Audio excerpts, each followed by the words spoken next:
Karena kita bagaimanapun juga dalam proses, sebenarnya ASN ini dalam proses apa, korporatisasi lah kurang lebih.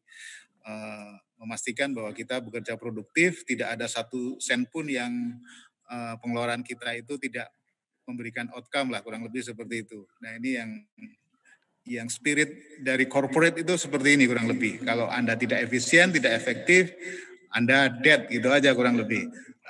Nah, saya tahu banyak BUMN kita yang sudah menjadi world class company, ada Telkom, Mandiri dan lain-lain, dan kita ingin belajar dari BUMN. Silakan Pak Alex, Pak Denny, makasih.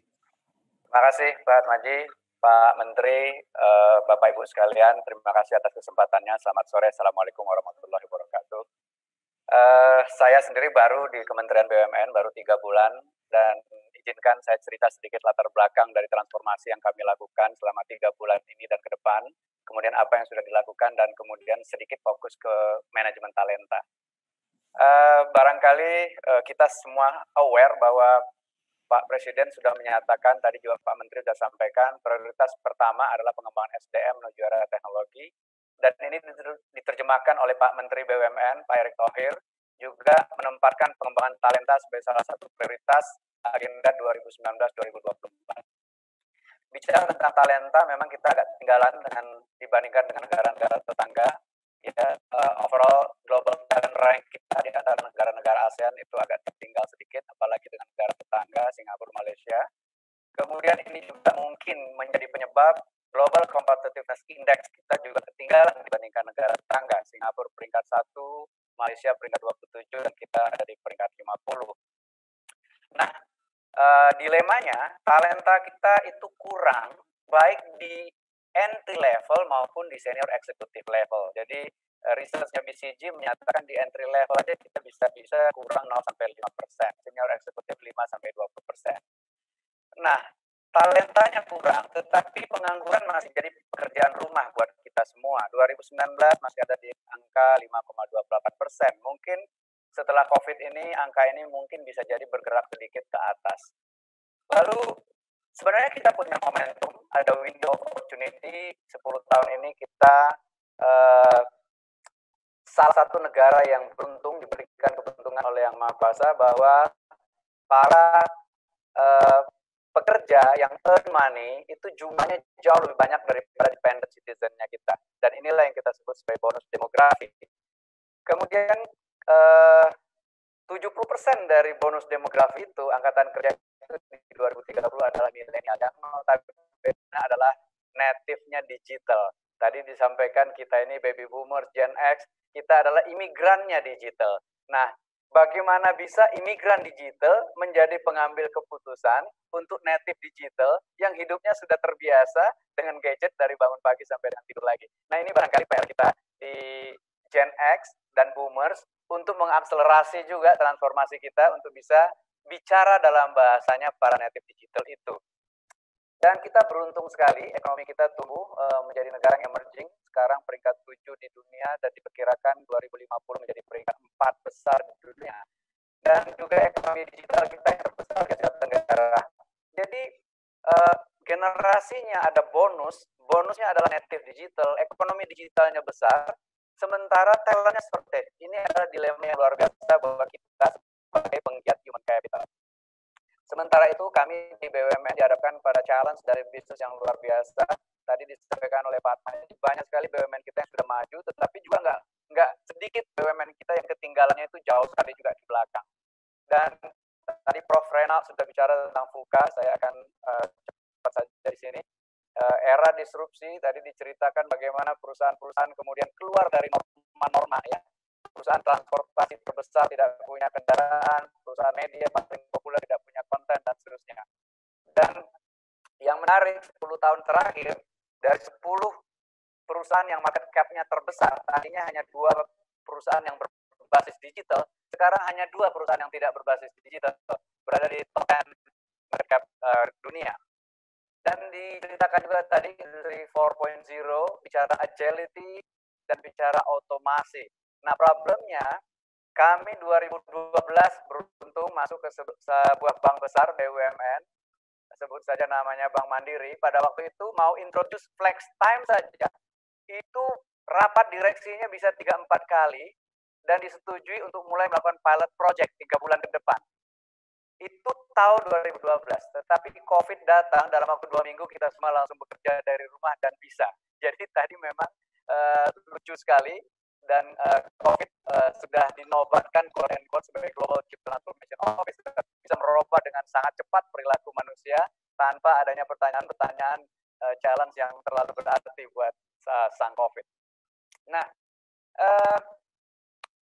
tentu bagi Kementerian BUMN, menjadikan BUMN tidak hanya sebagai mesin pertumbuhan ekonomi, tetapi juga social welfare, lokomotif untuk social welfare, menyediakan lapangan kerja dan penyedia talenta, tentu pekerjaan yang tidak mudah, apalagi banyak BUMN kita yang juga punya persoalan secara fundamental, dan apalagi bicara anak-anak dan cucu-cucu BUMN. Mungkin dulu motonya adalah banyak anak banyak rezeki, jadi bikin anak perusahaan banyak sekali tapi tidak dibesarkan gitu ya, berharap anaknya besar dengan sendirinya.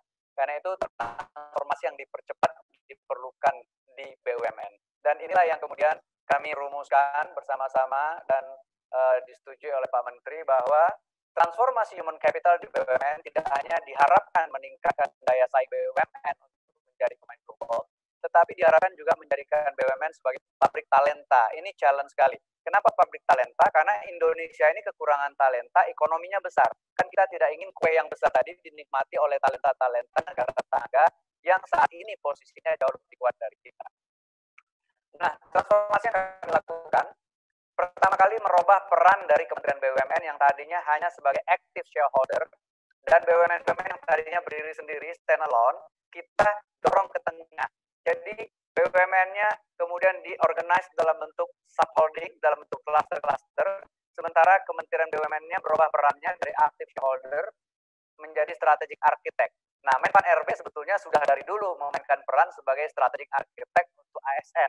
Sementara Kementerian BUMN baru sekarang nih kita menjadikan peran kita sebagai strategic architect. Jadi arsitektur human capital di seluruh BUMN kita harapkan seragam, sehingga proses konsolidasinya bisa jauh lebih cepat dibandingkan sebelumnya. Ada 7 elemen yang kami desain arsitektur. Yang pertama berangkat dari shared values terlebih dahulu. Akar dari budaya perlu diseragamkan. Dan ini sebentar lagi insya Allah akan di-launching oleh Pak Menteri, shared value yang berlaku untuk seluruh BUMN. Sehingga nanti kalau akar budayanya sama, talent dari BUMN bisa kita mobility antar BUMN secara lebih mudah. Yang kedua adalah employer branding.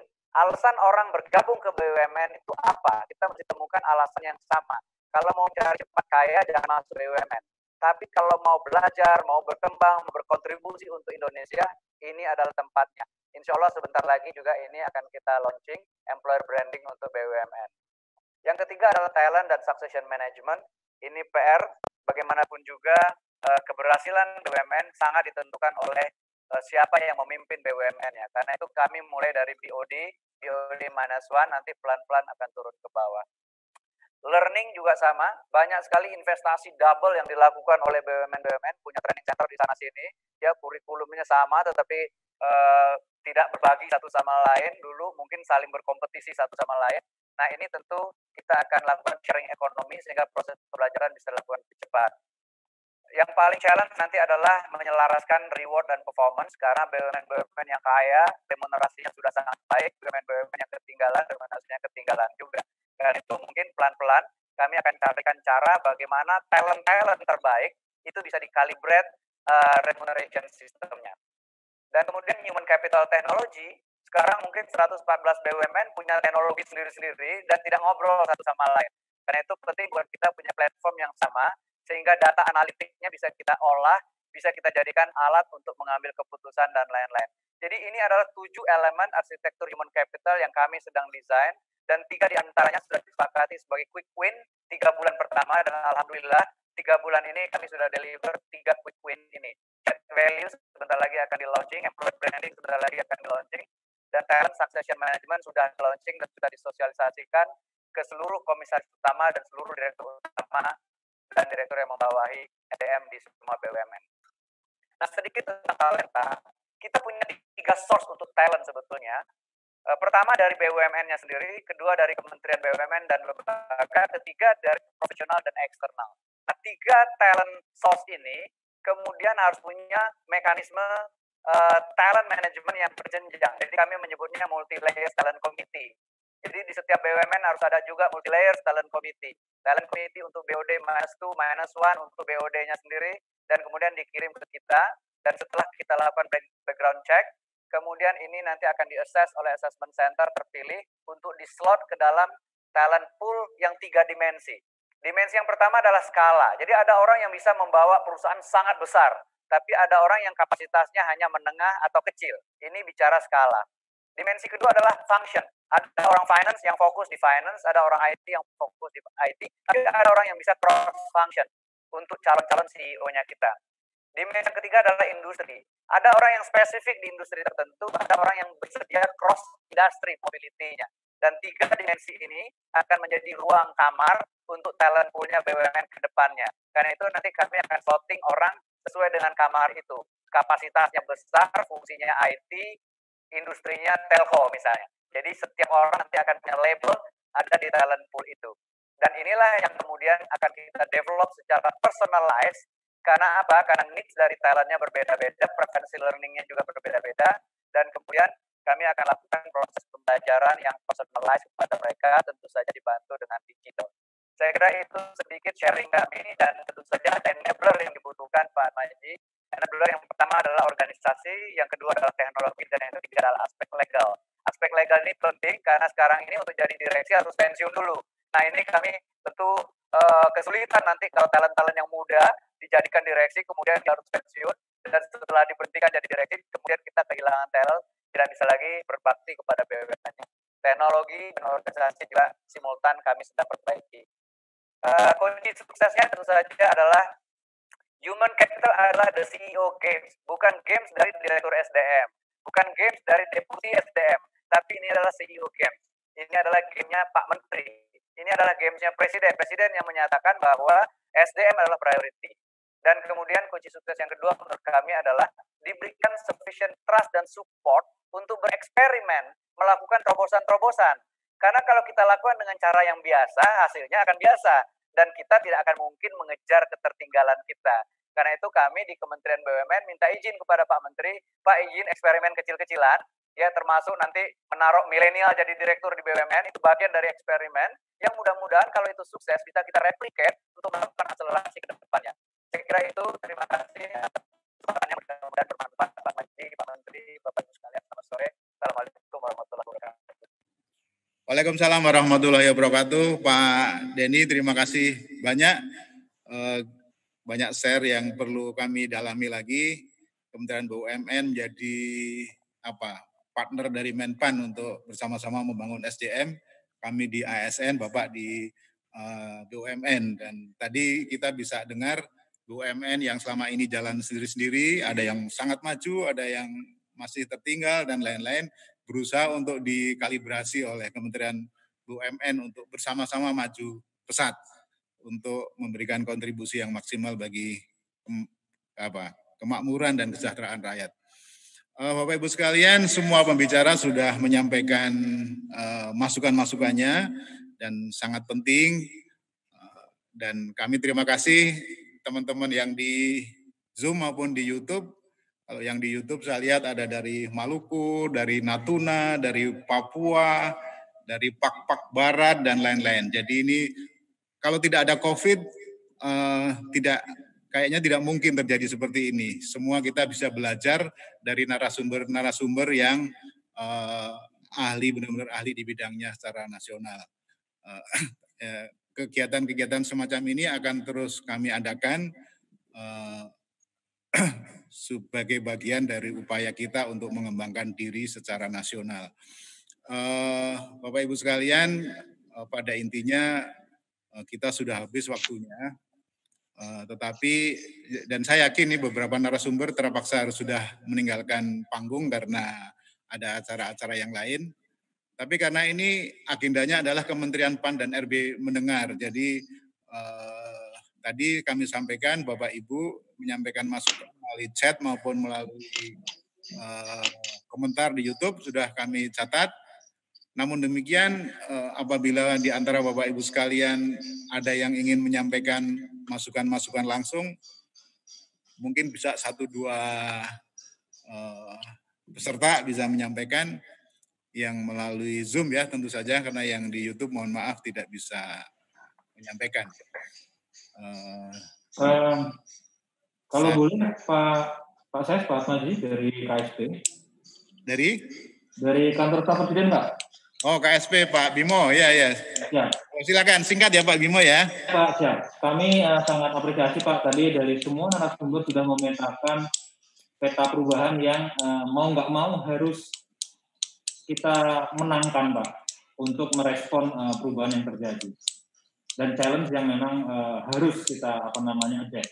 Nah, pertanyaan saya Pak, kami dengan Kementerian Pan RB juga ini kita berusaha mengingatkan kembali prioritas janji politik dan arahan presiden. Yang pertama itu mengenai efisiensi, bahwa setiap rupiah yang dikeluarkan harus bisa dipertanggungjawabkan manfaat ekonominya. Kemudian semua pemanfaatan dari rupiah harus bisa dirasakan oleh publik. Artinya birokrasi dan ASN harus bisa memastikan semuanya deliver, tidak hanya sen. Kemudian yang kedua, tidak boleh ada satu penny pun yang dikorap. Yang ketiga, bahwa ASN tidak hanya harus bisa melayani publik, tapi juga harus bisa menjadi modal bangsa untuk meningkatkan daya saing. Artinya Pak, ini pesan-pesan yang pertama itu kan money flow programs, kemudian yang kedua tentu pencegahan korupsi, yang ketiga masalah penyederhanaan birokrasi. Nah, kalau boleh kita ingatkan kembali Pak, betul bahwa kita harus berpikir yang linear untuk memenangkan tantangan dan perubahan yang sekarang ternyata kita bisa Pak. Namun tantangan demografi ASN yang masih modus medianya juga yang usianya itu katakanlah di atas 50, kemudian juga distribusinya belum merata, tingkat pendidikannya juga seperti demikian Pak. Kemudian juga gemuknya birokrasi, ini masih menjadi PR yang inherent dan masih terjadi dan harus diakselerasi juga Pak. Nah, kami usul Pak, di samping kita memang harus bergerak ke arah perubahan, juga perlu adanya assessment dan audit dan review terhadap kapasitas yang existing sekarang Pak. Supaya apa Pak? Supaya arahan Presiden tadi bisa menjadi delivered Pak. Karena kalau tidak, beban yang ada sekarang dengan depleted resources yang karena krisis Pak, nampaknya ini akan sangat susah kita bergerak untuk cepat Pak. Itu saja Pak, makasih Pak. Terima kasih Pak Bimo, kami catat remindernya. Yang lain dari provinsi barangkali ada yang hadir di sini? Taunya kalau ini gimana, raise hand. Kalau mereka di mute,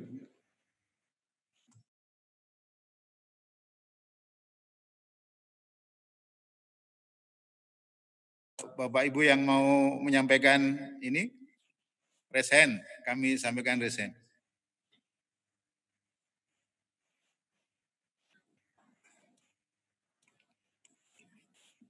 Taunya raise hand dari mana?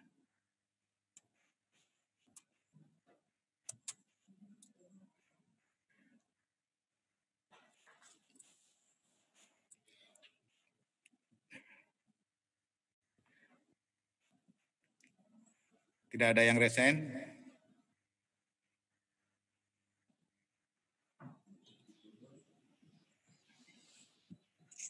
Baik Bapak Ibu sekalian, kalau tidak ada yang ingin menyampaikan saran atau masukan yang lain, saya mewakili Pak Menpan menyampaikan terima kasih partisipasi semuanya, terutama kepada para narasumber yang telah menyampaikan berbagai masukan yang saya rasa sangat berharga. Sekali lagi ini di sini sekarang ada Kepala BKN, dari wakil dari LAN dan lain-lain. Nanti kami akan membentuk tim bersama untuk menyusun sistem kerja yang sesuai dengan kondisi dan tantangan ke depan.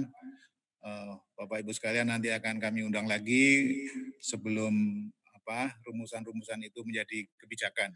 Jadi kami akan rekonfirm lagi dengan Bapak Ibu sekalian untuk memastikan bahwa ASN makin berkinerja, makin produktif, meskipun kita suka atau tidak suka bekerja dalam situasi yang sangat berbeda dari sebelumnya. Ya. Sekali lagi Bapak Ibu sekalian, terima kasih. Kami tutup pertemuan ini dengan sekali lagi permohonan maaf apabila ada hal-hal yang kurang lancar, kurang baik, dan lain-lain. Terima kasih. Assalamualaikum warahmatullahi wabarakatuh. Waalaikumsalam warahmatullahi wabarakatuh. Sekjen kalau mau gabung lagi.